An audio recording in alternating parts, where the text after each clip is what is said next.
Top of the morning, Dan and Amy, and Mike Scott was reporting Russian warship fired warning shots to force a British destroyer from Russia's waters near Crimea in the Black Sea, according to the Russian Defense Ministry. Apparently, our allies in the Black Sea were not on the do not attack list that Biden submitted to President dictator Putin there. For more on that meeting and the relationship with our various enemies that are just friends we haven't made yet, according to the Joe Obama folks.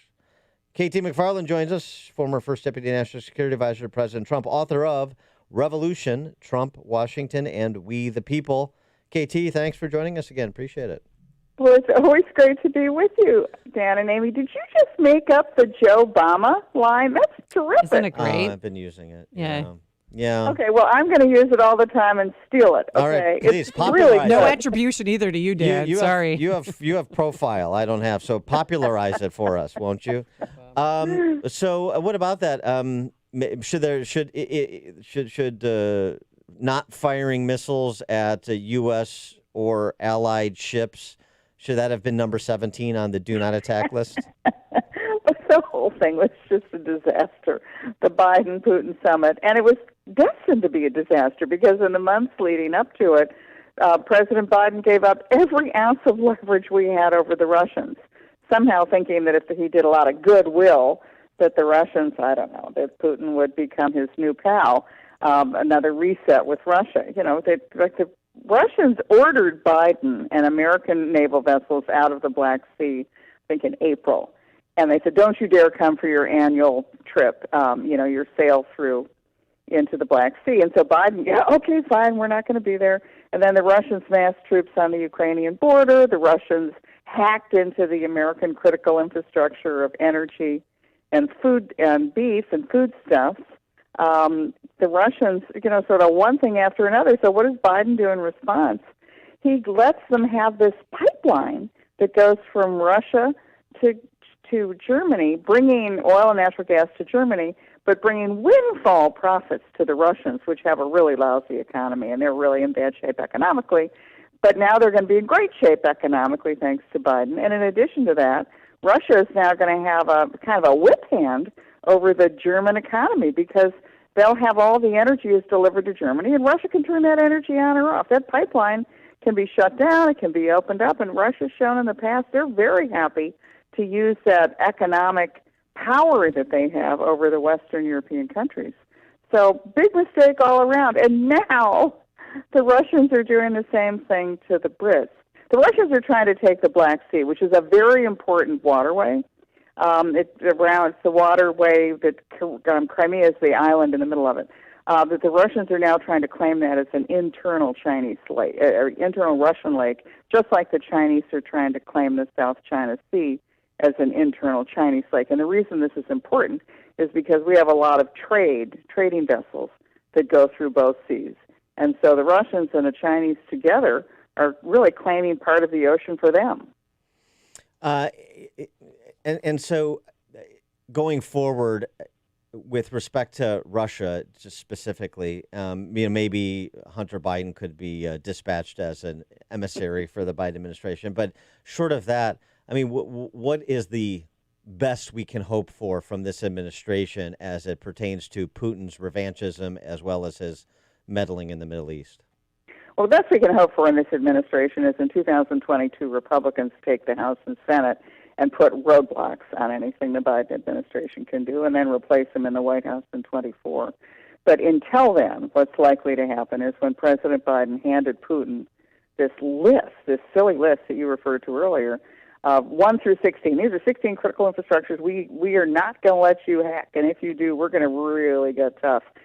It was pathetic because he's already gone, and every one of the abuses the Russians had done since January 20th, Biden has not responded to. In fact, he's rewarded them when they've abused us.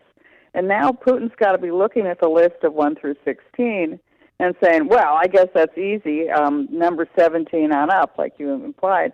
Those are open season on those. We're not going to have any consequence. And he's also got to be thinking, well, 1 through 16, how scared am I? I've got to be weighing the consequences. Putin he's a bully, and unless you push back on bullies keep going. And so I think Putin is looking at the list of 17 on up and saying, okay, fine. And if he can get those, then he's going to be looking at numbers 1 through 16 and saying, why don't I go for it? Yeah, right. And then he will completely have emasculated the Biden administration. KT McFarland, do you think we'll ever get to see that list and what companies and infrastructure projects and things like that were so important that made the list?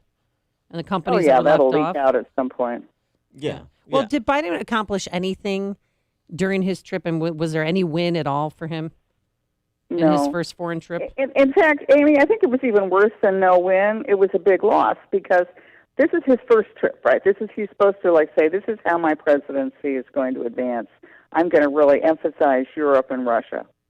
And by going to the European countries first, which was good, he had a golden opportunity, right? The Europeans didn't like Donald Trump, so all he had to do was say, I'm not Donald Trump, and therefore what I would like for you in exchange for not being Donald Trump is that you stand up with me and the United States against Russia and against China. And he didn't get them to do that. Now, maybe it's because he doesn't want to stand up to Russia and China. But he didn't get the Germans, he didn't get any of the other countries to do much more than to issue strong communiques and, sort of wag his finger to scold Russia and China, but no actions on the part of these countries. And so I think that, in fact, it was even worse than neutral because, especially with regard to Germany, the Germans sell a lot of cars to China. They don't want to stand up to China. They don't want to risk that. The Italians do a lot of textile business with China. They don't want to risk that. The Germans are getting energy from Russia. They don't want to risk that. The other European countries are getting resources basically via these pipelines with Russia. They don't want to risk that. So as a result, it really showed to me that NATO and the European alliance is not with the United States. It's of its own weight is kind of collapsing. I mean, what should have come out of those NATO meetings was the European countries said, we understand that in this new era we have got to really double down on our commitment to defend ourselves against Russia and China, and we are committed to spending 2% of our GNP towards our defense budgets and our common security interests. None of that came out. Speaking of China, we're on this 60-day clock or 90-day clock, whatever the clock is, with respect to the lab leak theory pertaining to COVID. And Avril Haines yesterday, the director of national intelligence, suggested that we may never know the true origins of the virus. That's an interesting statement to make in advance of an intelligence report on the topic. It struck me as sort of trying to control expectations and tamp down any calls for, as you were just talking about, consequences to what President Xi and the Chinese communists are doing or not doing with respect to cooperating in terms of making this determination so that the Biden administration doesn't really have to do anything regardless of what they find. Yeah, I mean, to me, this call for a new investigation by the World Health Organization is going to be transparent. I mean, this is like they're going to pretend to investigate, and the Chinese are going to pretend to cooperate, and then the U.S. is going to pretend to do something significant. I mean, look, it's long gone. The Chinese have gotten away with it. Whatever they had to cover up and hide, that's long gone. That doesn't mean you should give up on criticizing them and taking strong actions. In fact, I think it should be the thing that spurs us to take strong actions against the Chinese, economic action particularly. But, they got away with it, and they got away with it. My worry, Dan, is that as you dig further into this, I've got to wonder, what was the U.S. government connection with the Wuhan lab? Was it the National Institute of Health to sort of paying money so that they would do this risky, mad scientist Frankenstein research at a Chinese lab because they couldn't do it in the United States? And when it leaked out and when the virus started into the population of Wuhan, did they then at that point, that our people say, well, we got to have a cover-up because we don't want to let anybody know we were doing something we probably shouldn't have been doing? Now, that doesn't excuse the Chinese. In fact, the Chinese military was all over that lab, and a lab leak from the Chinese military then brings a whole lot of other questions. What were they doing in that lab? where it's called gain-of-function research, and that means to take a virus that's naturally existing and make it more lethal and more contagious. Now, how is that not a biological weapon? I mean, why are we doing Frankenstein monster research in the first place? And why is Dr. Fauci apparently seem to be covering for them and keep, holding them true to their word and not pushing back whenever Chinese scientists, no, it came from a wet market, jump from animal to human? Amy, that's what my worry is, that now as more and more information comes out, I've got to wonder what was our role and why was this mania of saying, oh, it came from bats in a cave or bats in a live wet market. It didn't come from a lab. We're dismissing the lab theory. In fact, we're dismissing it to the point that we're going to get big tech to censor anything. Was it in part because big tech, which has got a more lucrative market in China than it does in the United States, were they sort of covering up for the Chinese Communist Party and the Chinese military? I mean, either knowingly or unknowingly, were they helping China?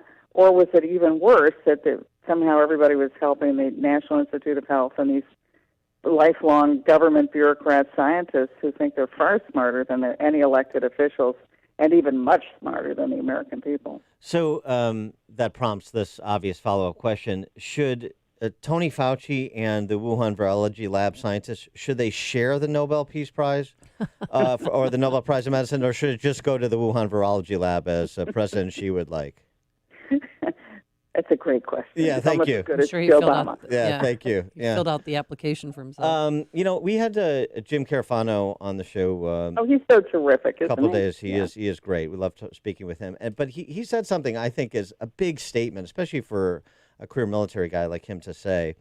And I wanted to get your reaction to it as former national security deputy. We were talking about just what we've seen from the senior leadership of the military, and with so many respects.